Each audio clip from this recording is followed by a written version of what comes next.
श्री स्वामी समर्थ मित्रांनो, welcome back in my new vlog. Sorry मी इतके दिवस झालं व्हिडिओ पोस्ट नव्हती करत. त्याचं कारण हे की मी खूप आजारी होती, त्यामुळे माझे व्हिडिओ येत नव्हते. पण इथून पुढे नक्की माझे डेली व्लॉग्स येतील. छानपैकी मी खाली गेली होती फिरायला आणि माझे हेअर्स इथे आल्यानंतर इतके फ्रीझी झालेत की काय सांगू तुम्हाला. असं खूप छान वातावरण झालं होतं. 2-3 दिवस इतका पाऊस पडत होता आणि आज असं क्लीन आभाळ, खूप भारी वाटत होतं हे बघून. मस्तपैकी खाली बसून वारे एन्जॉय केला आणि खूप दिवसानंतर मी अशी खाली आली होती. नाहीतर मग मी फक्त रूममध्येच बसून राहायची, मला काही करायची इच्छाच होत नव्हती.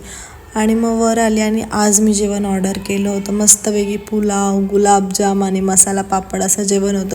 त्यानंतर मी गुलाबजाम एन्जॉय केला. खूप दिवसांपासून मला गुलाबजाम खायची क्रेविंग होती. फायनली आज कंप्लीट झाली. चला मग आजचा व्लॉग आपण इथेच एंड करूया. Bye bye. भेटू उद्या पुन्हा नवीन व्लॉगसोबत.